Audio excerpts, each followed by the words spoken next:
Hello. My name is Njiefortie Princewill, your celebrity farmer. I am an agricultural consultant, the CEO of Sustain Africa, a non-profit organization that has trained and empowered over 5,000 farmers in Cameroon on sustainable agricultural practices. I am just so glad to be here today.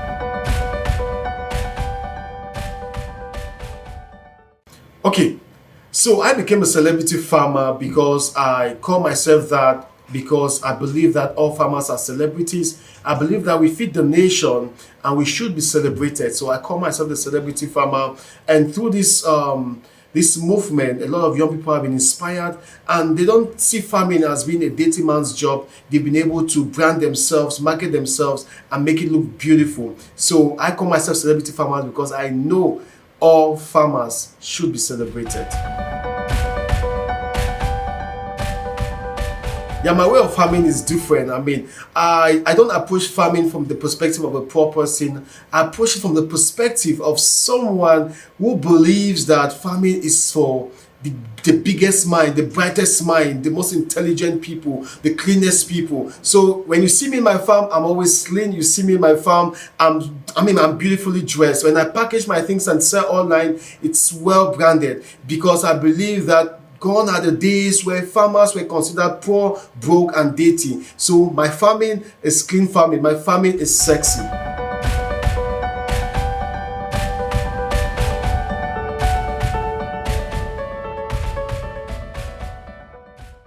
Yeah, I am an award-winning sustainable agriculturalist in Cameroon because of my work on promoting sustainable agriculture across Cameroon, Africa in general. I've worked in Ghana, I've worked with clients in Nigeria, and when it comes to farming, the environmental aspect is key. We don't consider profitability without sustainability because at the end of the day, we must protect our climate. So how do I do this? First of all, we advocate and practice organic farming. Organic farming is the top of our agenda. We make sure that we encourage circular agriculture, whereby everything in agriculture is being used. Imagine you have a poultry farm and the waste of the dung, the poultry droplets, is being used to do what? To plant maize and plant other beautiful things. So we encourage organic agriculture, and we also encourage the use of water, proper use of water, and we discourage burning of the bush. We understand that agriculture contributes to 98% loss in soil biodiversity. So how do we fight this? We encourage farmers to do land preparation without burning the bush. So there are a lot of different activities like permaculture, regenerative agriculture, which we promote, and this is what has made our community a better place and more environmentally friendly for everyone.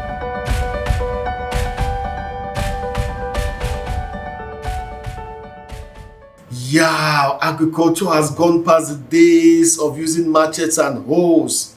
This is why we are suffering today. The smallholder farmers are stressing so much. They even have health issues. Imagine clearing a 10-hectare farm with machete. It is stressful. I think this is a time where we must be able to bring technology into Africa. We must be able to bring inputs like tractors to plant our field. Farmers are stressing a lot. We must be able to bring planters. People should plant using machines and not machetes. This is a time where we must be innovative and bring this new thing so that farming will be easier, it will be comfortable, it will be beautiful, and everyone will want to do farming because they know it's stress-free.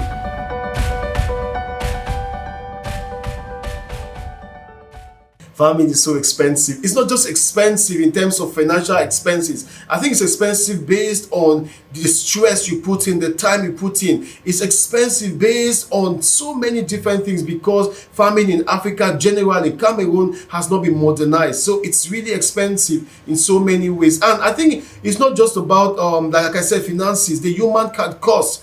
Young children are now sent to farms to work, and this is child labor. So, but if you're able to bring technology like tractors and all these things, is going to reduce this. And also paying laborers to work in your farm, it's time demanding sometimes to get them, and to make sure that they work effectively is a problem. So it also reduces your yield. It is expensive and is killing our farmers as we speak.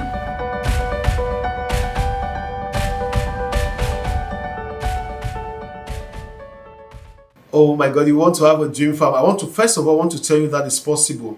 I think farming should be considered as a business. If you want to have a dream farm, consider farming as any business you want to do. And in any business, you should know that there are investments you must put in place. The first investment is a human capital. You must be able to gain the skills. As a farmer, get the right skill. Once you have the skill, the next thing is, how do I get the resources, the capital, the financial capital to invest into this? So getting the financial capital is very, very important. Getting the money is important. And once you have the money, experts, people, you need to work with people who are knowledgeable in the field, people who can engage into all of this. So you need to get experts who can help you and guide you. After doing this, you need to now get into the implementation, and getting into it, you should have the mindset of a winner, knowing that challenges are going to come, but as a winner, as a business person, you're going to overcome these challenges and move forward. But before this, doing all of this, we must do a market-oriented agriculture. First of all, go to the market. Anything you want to produce, first start with the market. Know your customers. Don't sit in the house and do guesswork. Know people who are going to buy. Get their numbers and make sure that you have this information before you engage. It is very important. So let's not do agriculture, let's do agribusiness.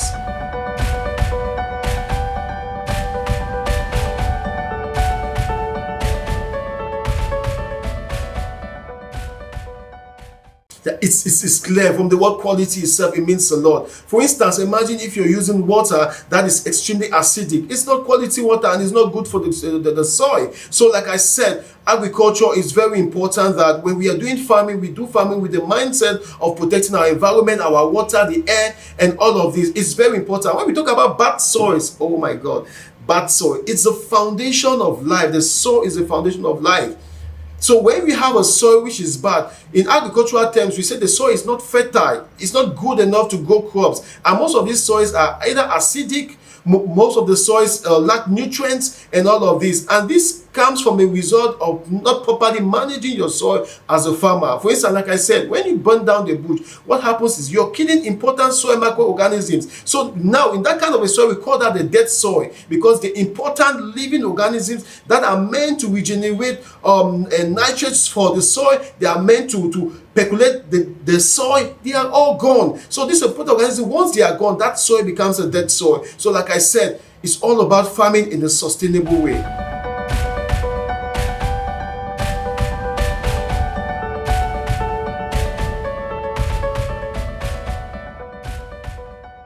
I just think it's not just about tools. I think, like I explained earlier, we need to have agriculture in Africa modernized. Second, we speak a lot about second generation agriculture, but the realities on ground are different. 90% of farmers still use hoes and machetes. We need to get communities. Every community should have a tractor. They should have plowing inputs. They should be able to have planters. They should have diggers, automatic diggers where you can dig. They should have all of these things in their farms. It's very important, and not just about tools. Like I also say, it's important for them to have the right inputs, the right seed to plant, the right fertilizers to use. These are important things that farmers need.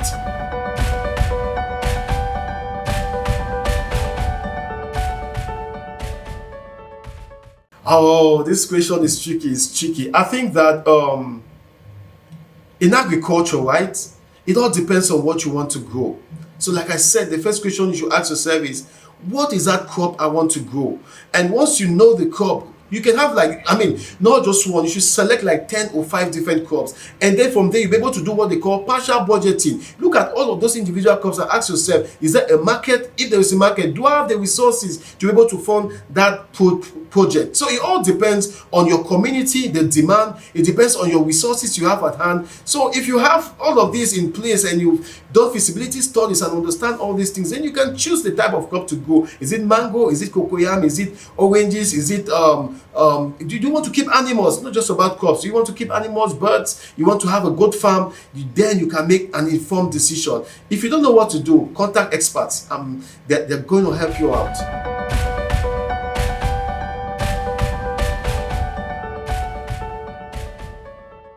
Cameroon is not ready. Unfortunately, I'm very sorry to say this, we are not ready. The youths are frustrated. That's why they are all going through the Mediterranean Sea. They are escaping from Cameroon. And I think a lot because most of the most important sector in Cameroon has not been developed, which is the agricultural sector. We don't have farm to market roads, we have disorganized markets, and we don't have support for the young people. So the agricultural sector is not ready. It's not even ready for the youths. This is why they are leaving. Do you know that agriculture has the capacity to create 15 million jobs annually in Africa? 15 million jobs annually for the young people in Africa, but yet we have unemployed youth who are ready to risk their life at the Mediterranean Ocean to die because people have failed, our leaders have failed to develop this very important sector. 90% of farmers are still smallholder farmers. They live below $1 a day. This is outrageous for a country that is so rich. Cameroon has 5 agroecological zones. Cameroon is called African miniature because we have the capacity to grow every type of crop you can find any part of the world, including wheat, in which today we are buying flour very expensive. So I think Cameroon is not ready. But let's be optimistic. This is why we have young people like us who are ready to change the narrative. We believe that I believe, and I think many young people who are coming up believe that if we continue to speak out and continue to be there to create that difference, a lot of young people are going to be interested. Policies will change. So I think that we have to be optimistic at the end of the day, and we have to keep working, and someday we are going to get there.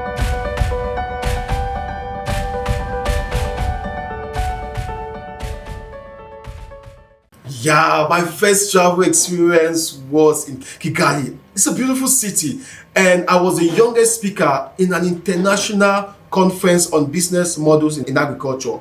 And just being there, I met people from more than 60 different countries, top leaders from different countries, and it was a great experience because people discussed different models and how to help smallholder farmers. Specifically, I spoke on how we can increase yield productivity in 2 hectares of farm of a smallholder farmer, and I gave specific terms, reasons, and how we can do this. And I listened from other great speakers who gave their view on how we can transform Africa. It's a great experience, and just being able to travel to all these countries like Rwanda, which I was there as a keynote speaker. I've been in Egypt, where I was with also 60 leaders. It was a leadership training program that saw leaders from different countries all over the world come. They're learning their perspective and how they solve problems in their country, how they are innovative and creative, and how they stay resilient despite the challenges in their countries. It was an amazing experience for me, and I was just so glad because I brought this experience back to Cameroon, and I've been able to keep impacting my community. I also inspire young people who never thought that a young man from the bush can one day travel to all these countries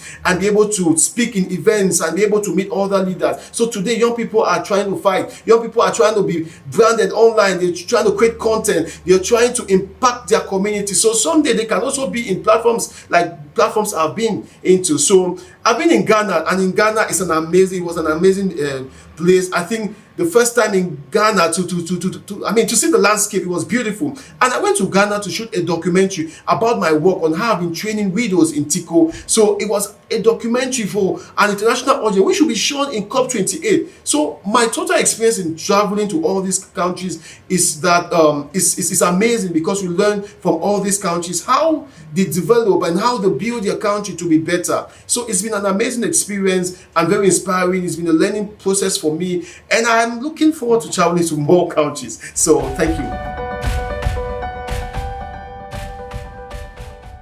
No. Training. You gotta go get yourself some training. We have to be trained. Agriculture is changing every day. It's changing every day. There is climate change. There's economic downfalls. There are so many things. There's a Ukraine-Russian war. We have a crisis in the Northwestern. There are so many things going on that affects agriculture. So when you don't build capacity and learn from those who are in the field, you are going to fail. It's not about being the most talented because you grew up in the farming community and watch your mother farm. That doesn't mean you can do farming because things have changed.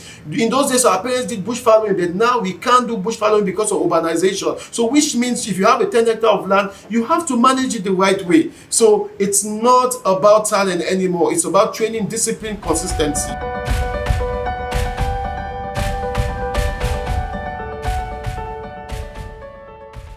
They're enormous. If you want to do farming, be ready to cry. Be ready to smile, be ready to dance. In short, it's a roller coaster because, first of all, like I said, we lack farm to market roads.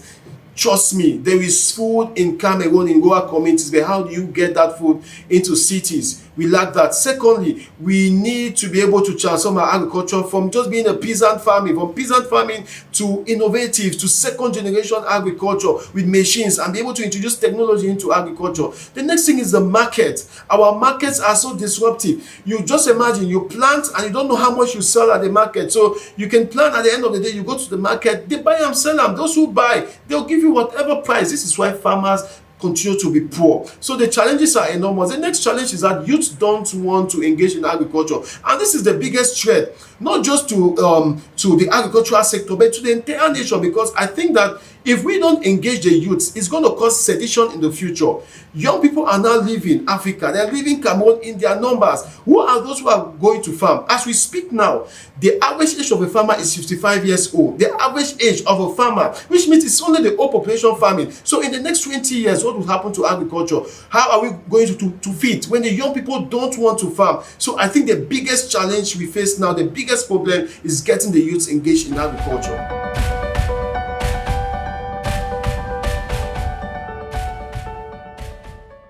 Oh, you want to fall in love with farming? Let me tell you something. Farming is beautiful. Do you know why you should be a farmer? One of the reasons you should be a farmer is because you'll be saving lives. Imagine yourself feeding thousands of people. Imagine yourself being the reason why that hungry child in the village is able to have food to eat. Imagine yourself being that person that is going to give nutrient to that person who has cardiovascular diseases, because food is health. Imagine yourself being in a position where people look up to you because of the food you give them to eat, to nourish, to help them grow. Imagine yourself keeping people alive. Farming is very important. Imagine yourself contributing to the GDP of your country. Imagine yourself being able to process the drinks and the happiness you bring into families. Imagine yourself being able to transform lives, not just in agriculture, in food production, food processing, agribusiness, technology, AI. There are so many things in agriculture you can do. There is tech in agriculture. You can use AI to transform lives in agriculture. You can do so much. You can use agriculture to fight climate change.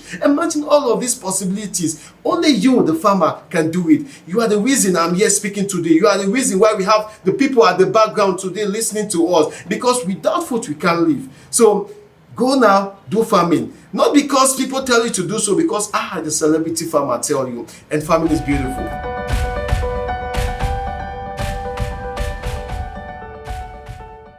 So you can reach out to the celebrity farmer through his social media accounts, and Njiefortie Princewill on Facebook, on Twitter, Instagram, TikTok too. I'm on TikTok. So you can meet me there, and I have a number 672339090. So you can call my number, nprincewill65@gmail.com is my email. Reach out to me and let's transform the agricultural sector together. Thank you so much for having me here. Thank you for the opportunity. Thank you so much.